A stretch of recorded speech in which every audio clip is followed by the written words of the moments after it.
দর্শক শ্রোতা, জয় গুরু বাংলার পক্ষে আপনাদের স্বাগত জানাচ্ছি। আমি নূরে মোস্তফা বাবু। যে যেখানে আছেন আশা করি ভালো আছেন।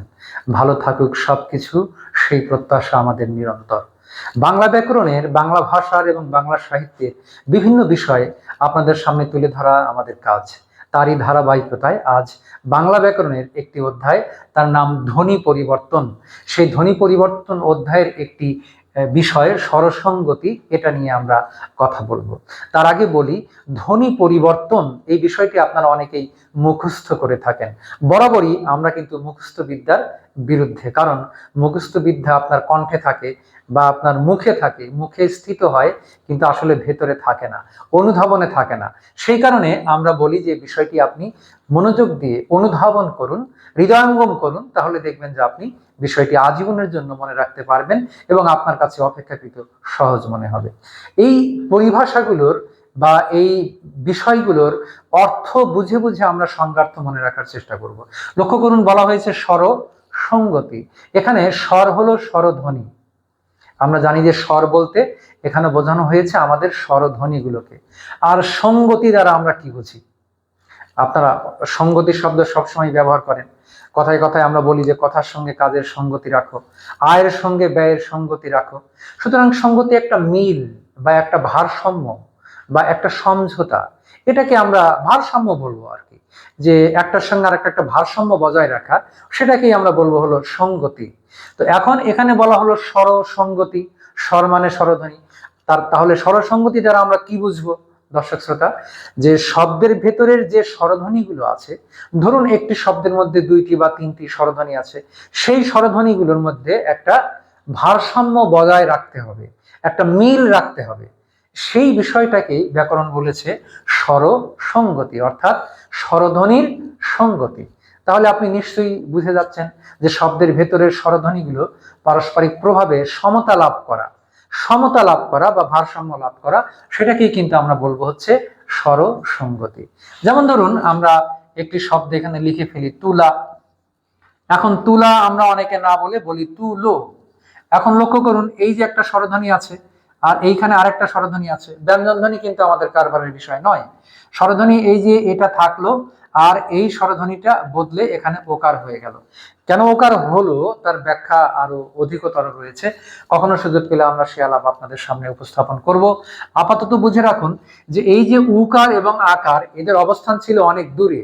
এখন উকার এবং ওকার এদের অবস্থান অপেক্ষাকৃত কাছে, সুতরাং একটু তারা কাছাকাছি এলো, এই দৃষ্টিকোণ থেকে তারা সমতা লাভ করলো, সঙ্গতি লাভ করলো।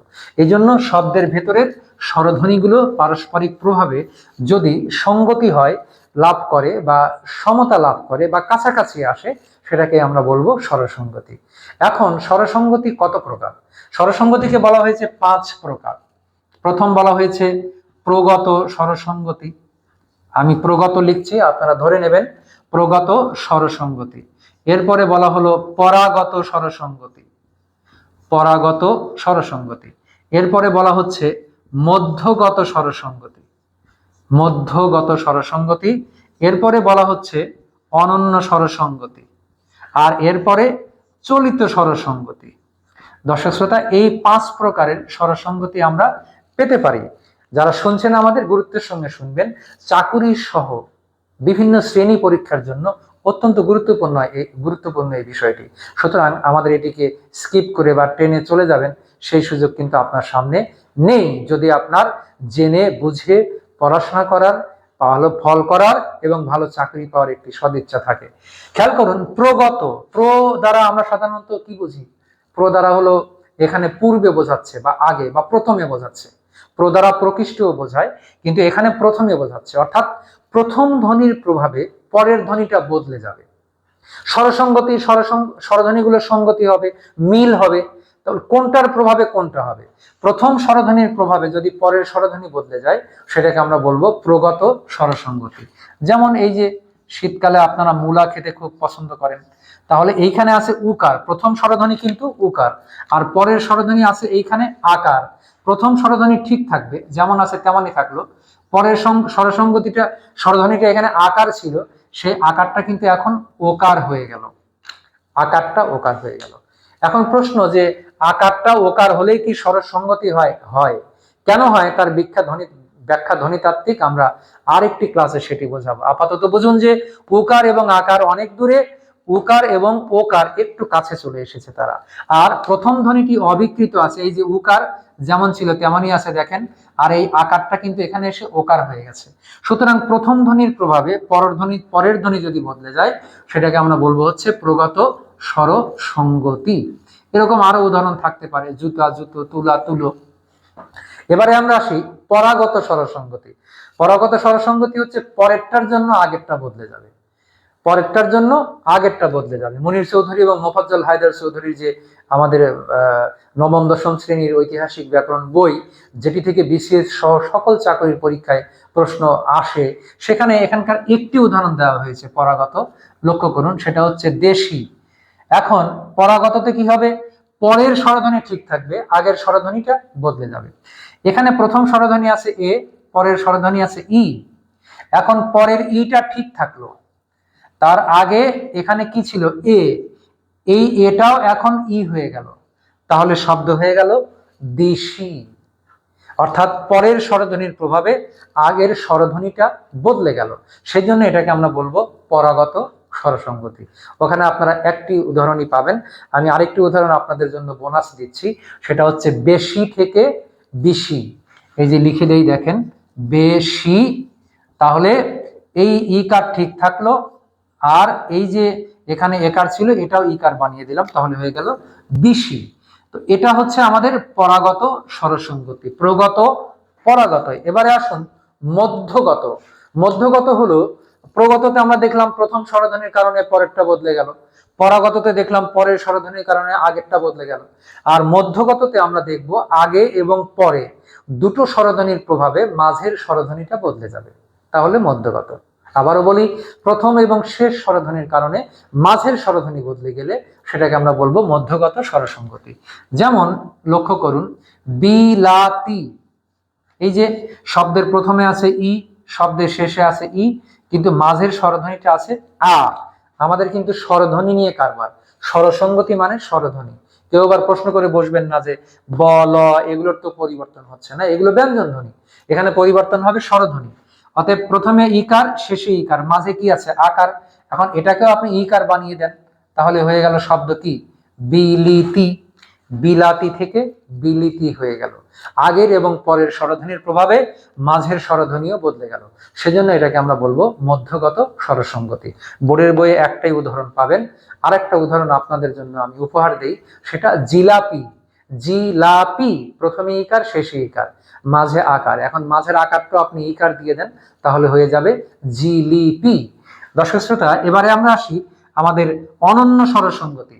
তো আমরা দেখলাম প্রথমটার জন্য পরেরটা বদলে যায় প্রগত, পরেরটার জন্য প্রথমটা বদলে যায় পরাগত, আগে পরে দুটোর কারণে মাঝেরটা বদলে যায় মধ্যগত। এখন অনন্যটা কি হবে? অনন্য হলো পারস্পরিক প্রভাবে, দুটোর প্রভাবে দুটোই বদলে যাবে, একটাও ঠিক থাকবে না, সেটা হচ্ছে অনন্য। দুটোর প্রভাবে দুটোই কি হয়ে যাবে? বদলে যাবে। যেমন যা, লক্ষ্য করেন, এখানে ময়ের সঙ্গে আছে ওকার, ওকারকে বাদ দিয়ে আমরা উকার দিলাম। এখানে জয়ের পরে আছে আকার, আকারকে বাদ দিয়ে আমরা ওকার দিয়ে দিলাম, তাহলে হয়ে গেল মুজু। মোজা থেকে মুজু, এটা কিন্তু আমাদের অনন্য স্বরসংগতি। এখানে দেখেন দুটো বর্ণের সঙ্গে দুটো স্বরধ্বনি ছিল, দুটো স্বরধ্বনি বদলে গেল, পারস্পরিক প্রভাবে উভয় স্বরধ্বনি বদলে গেলে তাকে আমরা বলি অনন্য স্বরসংগতি। দর্শক শ্রোতা, এরপরে কি থাকে? চলিত স্বরসংগতি। এটা আপনারা খুব সহজে পেরে যাবেন, সেটি হচ্ছে ভাষার রূপান্তর সাধু থেকে চলিত করার ক্ষেত্রে ধ্বনির বা শব্দের যে পরিবর্তন করি সেটাকে বলা হচ্ছে আমাদের চলিত স্বরসংগতি। যেমন বলিয়া, বলে, শুনিয়া, শুনে, এগুলো হচ্ছে আমাদের চলিত স্বরসংগতি। শুনিয়া থেকে শুনে, তারপরে বলিয়া থেকে বলে। এটা আরেকটা নিয়মের কাছে যায়, সেটা অভিশ্রুতি, আমরা সে ব্যাখ্যায় এখন যাচ্ছি না। আগে আপনারা সহজে মনে রাখুন, সাধু এবং চলিত ভাষা, সেই ক্ষেত্রে এটাকে বলা হয় চলিত স্বরসংগতি। বলিয়া থেকে চলিত ভাষা আমরা কি বলি? বলে, তার মানে এটা হচ্ছে চলিত স্বরসংগতি। যাবার আগে আর একবার আলোচনার বিষয় স্বরসংগতি কি জিনিস? শব্দের ভেতরের স্বরধ্বনিগুলো একটার প্রভাবে আর একটা পরিবর্তন হবে বা সমতা লাভ করবে। কত প্রকার? 5 প্রকার। প্রগত, পরাগত, মধ্যগত, অনন্য, চলিত। প্রগত প্রথম স্বরধ্বনির কারণে পরেরটা বদলে যায়, পরাগত পরেরটার জন্য আগেরটা বদলে যায়, মধ্যগত আগের পরের দুটোর কারণে মাঝেরটা বদলে যায়, অনন্য পারস্পরিক প্রভাবে দুটোই বদলে যায়, চলিত সাধু এবং চলিত ভাষায় রূপান্তরের ক্ষেত্রে যে পরিবর্তন হয় সেটি হচ্ছে চলিত স্বরসঙ্গতি। সুপ্রিয় দর্শক শ্রোতা, এই ভিডিওগুলো আপনাদের কেমন লাগে বা আর কি কি ভিডিও প্রয়োজন অবশ্যই মন্তব্যের ঘরে আমাদের জানাবেন। আপনাদের ভালোবাসা আমাদের অনুপ্রেরণা। আমাদের আলোচনা আপনাদের তিলার্ধ উপকারে আসলে আমরা কৃতার্থ হব। সবাই ভালো থাকবেন, সুন্দর থাকবেন, বাংলা ভাষার সাথেই থাকবেন। শুভ বিদায়।